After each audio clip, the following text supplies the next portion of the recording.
Salut les gars. Alors, premier gros test de la saison et première victoire donc pour le PSG. Et en fait, ce match-là, il y a certains enseignements qui sont très importants à retenir. Parce que déjà, bon, avant de dire qu'on a marqué à la dernière minute et tout ça, il y a un truc qu'il faut savoir. Si tu regardes le PSG, si tu as commencé à regarder le PSG cette année par curiosité ou bien parce qu'il y a des grands joueurs, etc., que tu te dis, ok, je vais les regarder, ils ont Messi, Neymar, Mbappé, machin, et que tu penses qu'ils vont faire 38 matchs, 38 victoires, vaut mieux que tu quittes la salle tout de suite. Parce que c'est pas comme ça que ça marche dans le football, tu vois. Aujourd'hui, on aurait pu faire match nul. On aurait pu aussi, enfin, perdre le match, il y avait encore beaucoup de temps quand même, mais ça aurait pu être dans un autre sens. Mais il y a des choses que j'ai trouvées qui étaient très intéressantes. Déjà, la première chose que tout le monde a noté, c'est le schéma tactique que Pochettino a mis en place. Parce qu'il a joué avec la seule façon qu'il y a en fait quelque part de mettre tous ces joueurs-là devant. Tu joues avec un 4-2-3-1. 4-2-3-1, ça te permet de faire jouer évidemment Di Maria, Mbappé, Messi, Neymar, les quatre de devant, et sans pour autant fortement te déséquilibrer. Parce que c'est juste une histoire d'équilibre. C'est juste pour ça que Pochettino fait ça. C'est quoi le problème du PSG en général? Quand on dit que, même avant Messi, quand on dit que y a pas Mbappé qui court, il n'y a pas Neymar qui court, machin. C'est quoi? C'est la transition défensive. Parce qu'il n'y a pas que la transition offensive quand tu récupères pour aller devant, mais il y a aussi quand tu perds le ballon, comment tu reviens. Donc, c'est ce qu'on appelle défendre, courir, machin, tu vois. Et c'était ça le problème du PSG avec beaucoup de joueurs qui sont comme ça dans cette caractéristique-là, qui sont pas des marathoniens. Et c'est Neymar qui fait le plus de tâches défensives parmi les trois, by the way. Messi, il court pas, on le sait. Messi, le gars peut passer devant lui comme ça pour aller au but, il va marcher. On le sait, tu vois ce que je veux dire? Mais ce que j'ai vu de très intéressant, c'est-à-dire que le PSG a fait un excellent match défensif. Excellent match défensif. Je ne sais pas si vous l'avez vu ou bien vous avez juste regardé pour voir si c'est marqué. Et je ne parle pas juste de la ligne défensive. Je parle de toute l'équipe. À cause de justement du positionnement. Ça fait que déjà, sur une attaque du PSG, une attaque placée ou bien un truc comme ça où l'équipe, le bloc est monté, tu vois que quand ça accompagne, les lignes sont très haut déjà et ça aide non seulement déjà dans le contre-pressing, parce que tu as une grosse présence dans la surface adverse. Et vu que les Lyonnais, c'est une équipe qui n'est pas en train de jouer à je prends le ballon, je le dégage. Ils essaient de se passer le ballon dans leurs 20, dans leurs 15 derniers mètres. Ça fait que tu peux mettre de la pression là-bas. Et vu que tu as une disposition qui permet d'avoir un joueur devant, une grosse ligne de 3 derrière lui, plus une ligne de 2 derrière eux, ça fait que tu peux les presser rapidement. Donc ça, c'est un premier avantage à cette configuration-là. Et surtout, sur les phases de transition offensive lyonnaise qui allaient vers l'avant, vers le camp parisien, les Parisiens n'ont jamais été pris à défaut en termes de nombre. À chaque fois, il y avait 4 ou 5 Parisiens pour défendre. À chaque fois. À chaque fois que les Lyonnais ont attaqué comme ça rapidement, bon, peut-être jusqu'à la 89e minute, mais à chaque fois, il y avait tout le temps 3, 4, 5 Parisiens. Parce que ça a été fait très intelligemment, le contre-pressing. Une fois que tu fais cette configuration-là, tu n'as pas besoin de mettre tes 2-6 pour venir presser exactement, tu vois. C'est soit Herrera, soit Gueye qui allait au pressing et l'autre l'attendait derrière lui pour jouer en escalier, mais avec une certaine marge de, allez, 10-15 mètres derrière lui. Et ça fait que si les autres font le pressing, la balle, elle est récupérée assez haut, très vite. Et c'est pour ça que déjà en première mi-temps, tu as vu sur une balle où les Lyonnais ont récupéré, ils étaient en train de relancer. Herrera est venu, il a taclé, fait un tacle glissé pour récupérer devant la surface. Après, il s'est emmêlé un peu les pinceaux, il a perdu le ballon.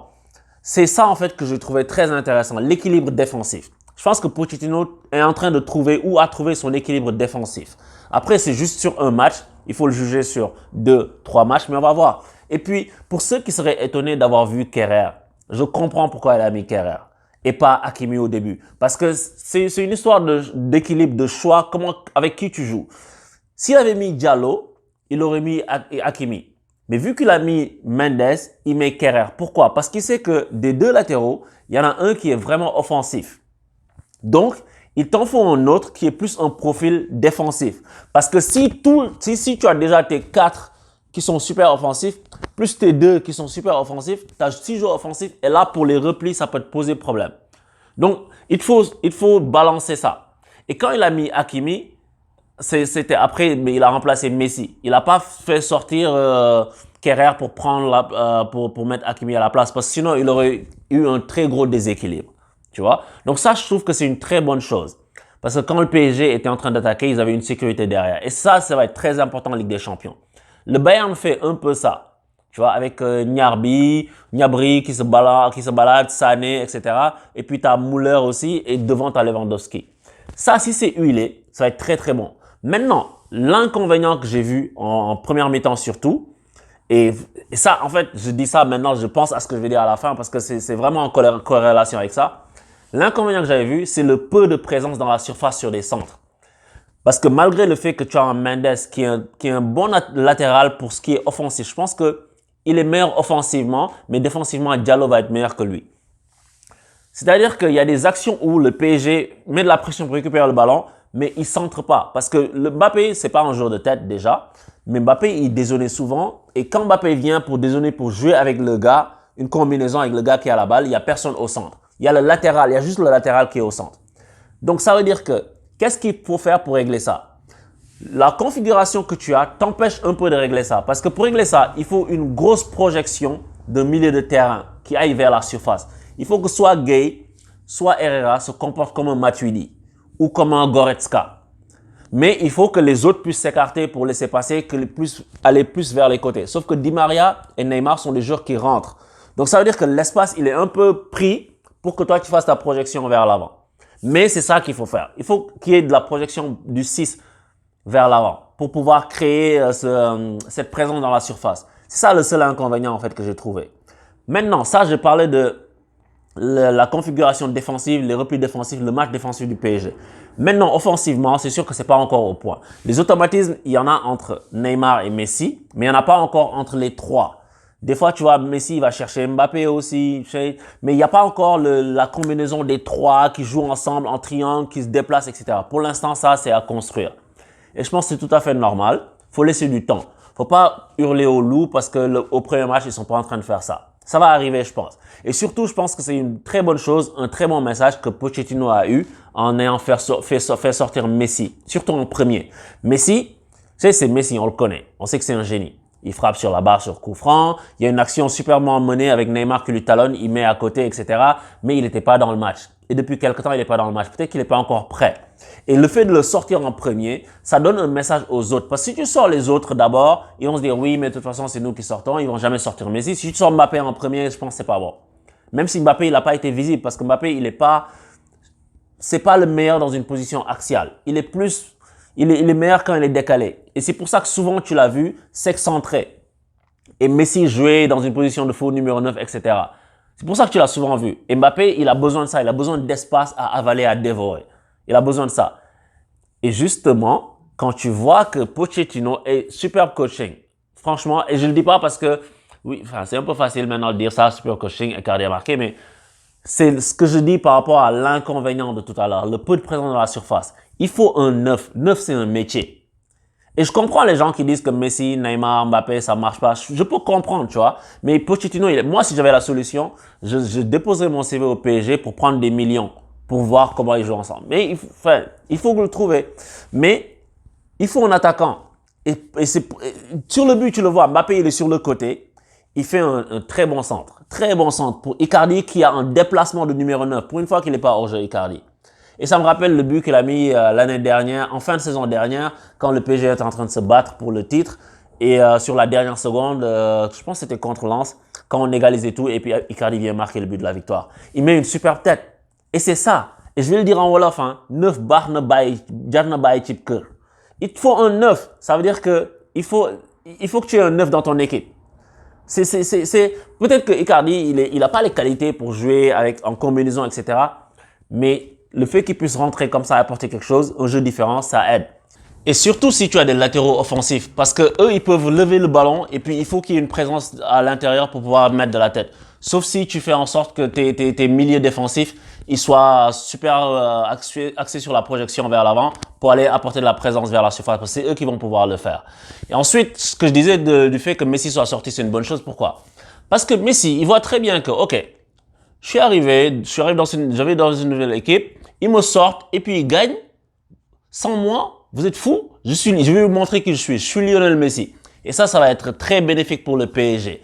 Parce que Messi, quand il va être en feu, il n'y a personne qui va l'arrêter. Ça, c'est clair. Donc, en fait, il va vouloir montrer qui il est. C'est humain, parce que là, il n'est pas content. Hein. Et je te le donne en mille. Les journalistes vont commencer à pleurer. Oui, Messi vexé, Messi fâché. Oh, le problème Messi, y a-t-il un embrouille avec Messi, Pochettino, Messi l'a pas regardé, il a pas souri. Je te le donne en mille, ça va arriver, ça va tomber. Mais en tout cas, moi je parle aux fans du PSG sur ce coup-là. Paniquez pas pour ces choses-là. Laissez la tornade passer, laissez les gens parler, concentrez-vous. Ça, c'est bénéfique. Parce que quand Messi va se remettre à jouer comme il faut, peut-être qu'il n'est pas encore en forme, je sais pas. Quand il va mettre le bleu de chauffe, plus personne va parler. Je te le dis tout de suite. Donc ça, c'est une bonne chose. Maintenant, après, il faut voir comment tu gères, comme j'ai dit, les combinaisons entre les trois. Parce que défensivement, moi, j'ai vu un excellent match défensif du PSG. Et je parle du PSG en tant qu'équipe. Oui, il y a le but. Mais sur le but, c'est parce que tu vois que Kerrer, il ne sert pas en fait. Il a un moment d'inattention. Il ne sert pas le marquage et puis l'autre, il te met en cordeau. Et tes défenseurs sont en train de courir vers le but. C'est toujours super dangereux. C'est ça qui s'est passé sur le but lyonnais. Mais en tout cas, bravo aux Lyonnais qui n'ont pas nié leur identité de jeu, qui ont essayé de construire de derrière, etc. Ça se respecte, même si ça a pu leur jouer des tours. Et souvent, quand c'est comme ça, malheureusement, tu risques de prendre des pénaltys parce que vu que plus tu es bas dans ta surface, plus l'adversaire va t'attaquer et plus tu risques de commettre des fautes. Avec le jeune, je sais plus comment il s'appelle, là, Gusto, qui s'est fait embarquer par Neymar. Parce que là, si tu siffles penalty, ça siffle. Si tu siffles pas penalty, c'est pas un scandale non plus si tu siffles pas, tu vois. Mais Neymar, là, tu sais, vous tombez tous les deux, vous faites mettre des coups de trucs, tu prends pas la balle va par là-bas. Même si Neymar s'accroche un peu sur c'est trop tight en fait. Donc l'arbitre peut siffler penalty malheureusement pour eux, tu vois. Donc c'est ça que je pense que les Lyonnais sont tombés là-dessus et puis après Icardi a fait le reste. Mais le PSG, tout le temps on disait que le PSG, voilà, ils sont arrivés. Les années où le PSG battait tout le monde en Ligue des Champions, 6 matchs, 6 victoires ou bien 5 victoires en nul, tout le monde disait c'est trop facile, c'est que les phases de poule, nanana, on va voir. Donc de toute façon, peu importe ce que fait le PSG, les gens vont dire non, on va attendre de voir. Donc là, il faut attendre de voir. Il faut attendre que le mec construise son équipe. Et ça va aller, je vous dis. Parce qu'il y a une année, je pense il y a 2 ou 3 ans, quand on a tapé le Bayern en phase de poule 3-0, tout le monde disait oui, mais non. Tout le monde était en train de relativiser ça. Parce que le PSG n'est pas jugé tout de suite. Et moi, je préfère avoir des matchs comme ça au début difficiles. Et merci à Lyon d'avoir servi de sparring partenaire qui est haut niveau pour ça. Que ça a été difficile pour Bruges, ça va sûrement être difficile contre City. Ça permet à l'équipe de tout de suite aller chercher son meilleur. Au lieu de se reposer sur ses lauriers en se disant qu'on va taper tout le monde facilement d'abord. Déjà, tu vois que tu vas pas taper Bruges facilement, donc tu taperas pas City facilement et tu taperas pas Leipzig facilement. Donc il va falloir que tu donnes ce que tu as dans le ventre. Et je pense que ça, c'est bénéfique parce que ça veut dire que le PSG sera prêt plus tôt dans l'année. Donc, c'est ça que je voulais dire sur ce match-là. Merci encore aux Lyonnais. C'était un match très agréable à regarder. Pas tant dans l'intensité des courses, des occasions, etc., mais dans l'intensité tactique. J'ai trouvé ça très agréable à observer. Coup pour coup, je me place ici, je me place là, je me déplace là. Et tu l'as vu quand les latéraux, comment ils sont rentrés. Comme je dis, tu fais rentrer Hakimi à la place de Messi. Tu fais pas, et c'est normal que Kerrer ait joué ce match. C'est normal. Parce que tu mets pas Hakimi et Mendes en même temps dans un match comme ça. Surtout au début. Parce que tu te déséquilibres. Donc c'est normal que le coach ait fait ça comme ça. Il met Hakimi. S'il avait mis Hakimi, il aurait mis Diallo de l'autre côté. Et je pense que Diallo va être meilleur défensivement que ne l'est Mendes qui offensivement semble apporter un plus par rapport à Diallo. Donc c'est assez à suivre. Donc autre chose dont je voulais parler très rapidement, c'est juste Sadio Mané qui met 100 buts avec Liverpool. Je vais réfléchir à voir si ça vaut la peine que je fasse une vidéo, mais avec une certaine tournure. J'y réfléchis, on verra. Parce que je n'ai pas envie non plus de parler de Sadio Mané toutes les semaines, tu vois. Il y a d'autres choses à dire sur le monde du football. Mais en tout cas, c'était un très bon week-end de football. Ismaël Assar aussi qui met un doublé pour les Sénégalais qui me regardent, qui sont sûrement attachés à ça.